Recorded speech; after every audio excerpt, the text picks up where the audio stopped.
अस्सलाम वालेकुम व्यूवर्स। इस वीडियो में मैं आपको बताऊंगा कि आपने अपना बैड फ्यूल पंप प्रेशर कैसे चेक करना है।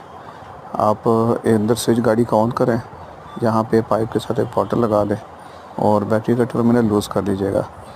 तो जैसे जैसे आप बैटरी के टर्मिनल को बार बार लगाएंगे तो फ्यूल पंप काम करना शुरू करेगा और बॉटल में पेट्रोल फेंकेगा।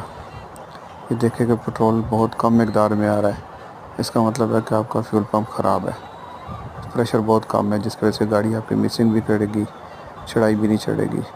तो इस सूरत में आप अपना फ्यूल पंप फ़ौरन चेंज करें।